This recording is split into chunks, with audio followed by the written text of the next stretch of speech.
बिस्मिल्लाहिर्रहमानिर्रहीम। अच्छा जी, 2023 का इख्तिताम होने वाला है और हर आदमी जो है देखता है कि उसका 2023 साल कैसा रहा। हमने जो है मईशत के बारे में बताया भी था, दो उसमें सीरीज़ की थी, एक के डॉलर क्या रहा और एक महंगाई क्या रही। क्योंकि कल जुम्मा था तो तकरीबन अब तमाम मार्केट्स बंद हो चुकी हैं। इस दफ़ा जो है पहली 31 तारीख जो है वो इतवार वाले दिन है, तो बनता है कि इस साल किसने क्या खोया क्या पाया सरमायाकारी के पॉइंट ऑफ व्यू से। तो बहुत सारे जो हमारे ब्रोकरेज हाउसेज हैं वो इस रेस में होते हैं कि वो सबको बताएं कि किस एसेट क्लास ने सबसे ज़्यादा पैसे कमा के दिए हैं और कौन विनर रहा इस साल और कौन लूज़र रहा। तो वैसे तो अगर देखा जाए तो पाकिस्तानी कौम और पाकिस्तानी मईशत पिछले 2 सालों से लूज़र ही रही है, क्योंकि पिछले साल भी हमारी शरह नमू जो है वो मनफी रही, -0.5 और महंगाई 29% रही। और अब भी इस साल भी कोई सूरत हाल कोई ख़ास अच्छी नहीं है। 1.5 से 2% अगर मईशत बढ़ जाए तो बहुत बड़ी बात होगी, वो भी लो बेस से। और महंगाई जो है अभी इस साल के आखिरी हफ्ते में 43.5% आई। बहरहाल शुरू करते हैं। स्टॉक एक्सचेंज जो आपका सबका हमारा एक फेवरेट टॉपिक भी है और हमारी बहुत सारे लोग वीडियो देखने की वजह भी जो है स्टॉक मार्केट बनती है। तो स्टॉक मार्केट 2023 में 55% इजाफा हुआ रुपए में इसका, और ये जो है डॉलर्स में अगर उसको हम कन्वर्ट करें तो 24% इजाफा हुआ। यहां पे बड़ी एक अहम बात मैं करना चाहूंगा जो आपको समझ भी आनी चाहिए। ये 13 साल का रिकॉर्ड बना है। सबसे पहले तो 13 साल के बाद एक साल में इतना ज्यादा स्टॉक एक्सचेंज में रिटर्न आया है, और आखिरी दफा 2009 में आया था तो उस वक्त 60% रिटर्न था। जैसे मैंने अभी बताया कि 55% रुपए में रिटर्न था, अगर हम उसको कन्वर्ट कर दें डॉलर में तो वो तकरीबन 24% था। 2009 में 60% जब रिटर्न आया था तो रुपयों में और डॉलर में उसका रिटर्न था 51%।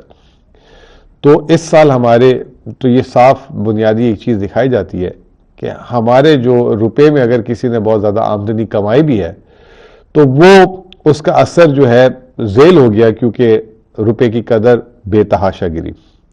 और रुपए की कदर इस साल अगर किसी ने डॉलर ले लिए थे तो 25% कमाया। तो ये वो 25% है जिसकी वजह से डॉलर में रिटर्न कम हुआ। दूसरी बात जो सबसे इंपॉर्टेंट है, 55% मार्केट बढ़ गई तो बड़े पैसे बन गए होंगे सबके।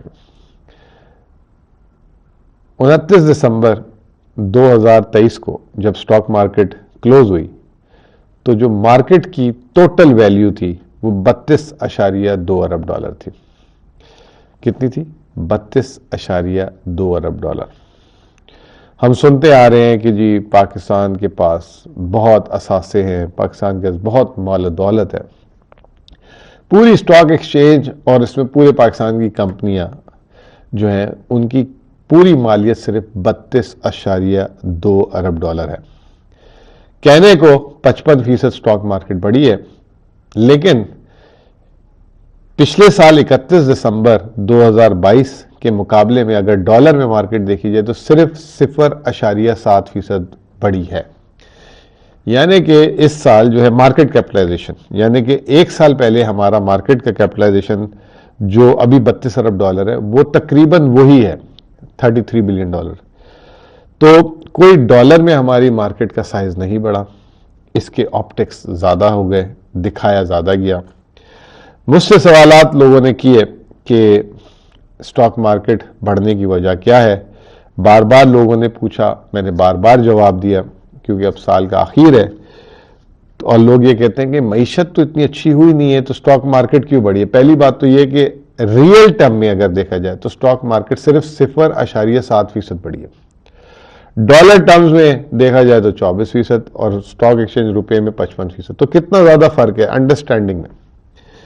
देखिए स्टॉक मार्केट में ना हमारे दो सेक्टर्स बहुत जानदार हैं, 50% से ज्यादा उनका वजन है, वेट जिसे कहते हैं, वो है बैंक्स और ऑयल।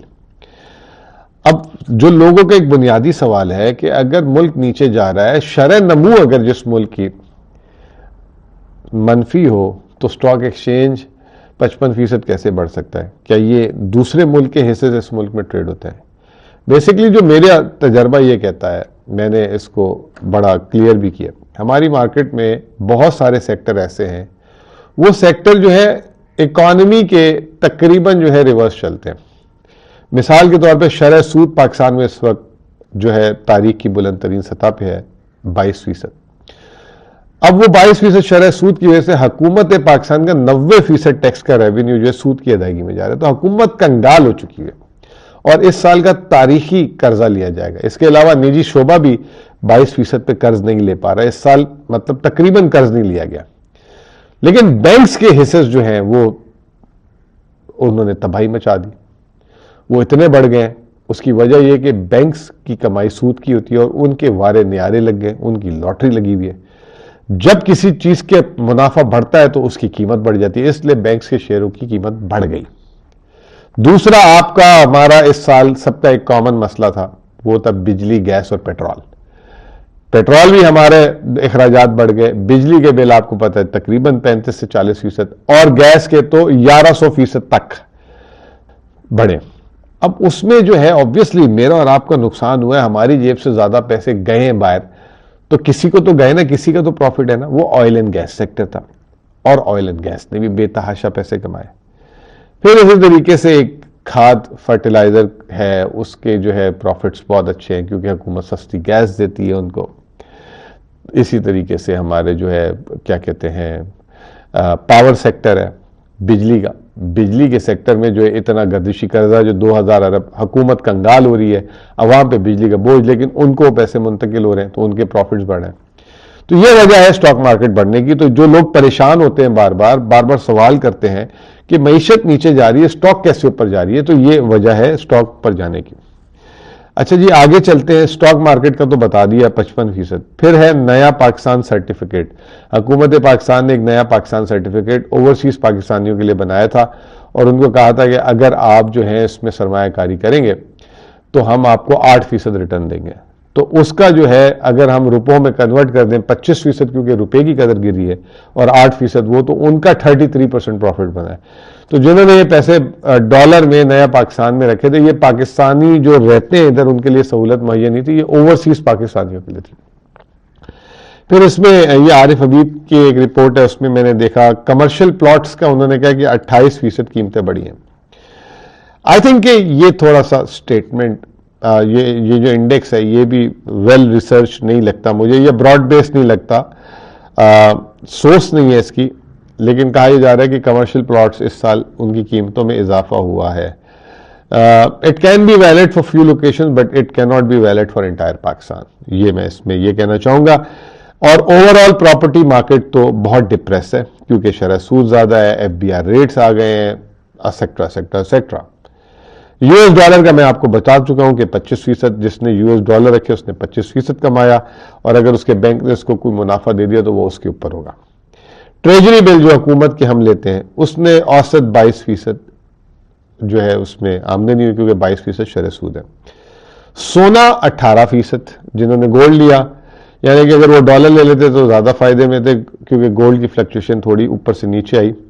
लेकिन अब मुझे ऐसा लग रहा है कि गोल्ड आगे आने वाले दिनों में एक बेस्ट एसेट क्लास होगा। बैंकों में जिसने पैसे रखे वो बहुत ही खसारे में रहे, वो 17% उन्होंने कमाया। और नया पाकिस्तान सर्टिफिकेट अगर रुपए में किसी ने, बाहर वाले ओवरसीज पाकिस्तानी ने रुपए में सरमायाकारी की थी, वो 11%। अच्छा, जब हम ये रिटर्न बताते हैं ना, तो यहाँ पे एक थोड़ा सा मैं आपको बताऊं कि हम ये ग्रॉस रिटर्न चेक कर रहे थे। हमें देखना चाहिए कि अगर स्टॉक मार्केट 55% बढ़ी है तो मुझे नेट कितना मिला। तो स्टॉक मार्केट में जो है कैपिटल गेन टैक्स से 15% है या 17.5% है, तो वो अगर हम निकाल दें तो नेट रिटर्न हमारा कम हो जाता है। 55% की जगह जो है तकरीबन 45-46% रह जाता है। नया पाकिस्तान सर्टिफिकेट है, उस पर भी 10% कटता है टैक्स। प्लॉट्स, इस वक्त पाकिस्तान में रियल स्टेट ऐसी चीज है जिसमें कैपिटल गेन छुपा लेते हैं लोग, बताते नहीं है। यूएस डॉलर, अगेन बहुत ही कम लोग होते हैं कि यूएस डॉलर को बस एक दफा बैंक को दिखा देते हैं कि जी मैंने 150 का लिया था, तो वो अगर 300 का भी है तो वो उसको क्योंकि डॉलर में रखते हैं तो उस पर टैक्स नहीं भरना पड़ता। फिर जो है ट्रेजरी बिल 22%, इस पे जो है अलग अलग टैक्सेस हैं।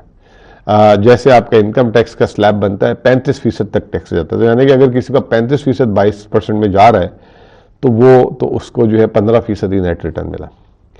गोल्ड छुपा सकते हैं आप टैक्सेस को, बैंक डिपॉजिट्स में भी टैक्स कट के मिलता है, वो 15% कट जाता है। तो आपको और हमें जो है अपने नेट रिटर्न को देखना चाहिए। आखिर में मैं जो है दो बातें करूंगा मईशत की। आखिरी, जैसे मैंने स्टार्ट में बताया था कि इन्फ्लेशन का इस साल का आखिरी नंबर आ गया 43.3%, सेंसिटिव प्राइस इंडेक्स बहुत ज्यादा है। और अभी जो 1 तारीख को सीपीआई आएगा, जो कंज्यूमर प्राइस इंडेक्स कहते हैं, वो भी शायद हो सकता है कि 28 से 30% के दरमियान आए। तो ये 28 से 30% बहुत ज्यादा है इस वक्त। और कोई भी एसेट क्लास, ये तो स्टॉक मार्केट ने झटका दे दिया, 55% चली गई, टैक्स काट 45%। इन्फ्लेशन को बीट नहीं कर सकेगा ये, जितनी महंगाई दिख रही है।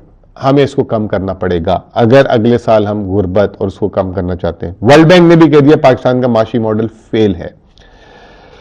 दूसरी बात यह कि अच्छी खबर यह है, इसको थोड़ा सा डीपली बाद में भी देखना पड़ेगा। टैक्स कलेक्शन हमारी 4,400 अरब रुपए 6 महीने की है, 35% इजाफा। उसमें यह भी मेरे लिए बड़ी खबर नहीं है। बड़ी खबर क्या है? बराह रास्त टैक्स, डायरेक्ट टैक्सेस 48% हो गए, जो ये 35, 36, 38% चलते थे। ये एक अच्छी खबर है। और इस मईशत में इनडायरेक्ट टैक्सेस डाल डाल के हमने जो है अशरफिया को सपोर्ट करते हैं और आम आदमी पे बोझ डालते हैं। ये एक अच्छी खबर है। और ये इसी गुड नोट पे मैं जो है ये अपनी आज की वीडियो क्लोज करूंगा। और आप सबको नया साल मुबारक हो और अल्लाह ताला पाकिस्तान के लिए आने वाला साल जो है बेहतरीन लाए। इलेक्शंस खैर खैरियत से हो।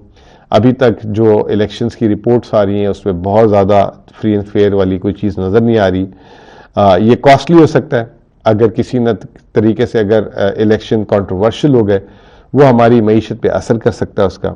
और मईशत अगले साल बहुत एक कच्चे धागे पे खड़ी हुई है जिसे मैं कहूँगा। और वो कच्चा धागा जो है कोई भी एडवेंचर बर्दाश्त नहीं कर सकती। लेकिन इंशाअल्लाह ताला मैं पूरी उम्मीद हूँ अल्लाह ताला ज़रूर पाकिस्तान पे करम करेंगे। पाकिस्तान में रहने वाले लोग पाकिस्तान पे तरस खाएंगे और पाकिस्तान को जो है अपने ज़ाती फ़ायदे को साइड पे रख के जो है पाकिस्तान के मफाद को आगे लेकर चलेंगे। बहुत बहुत शुक्रिया।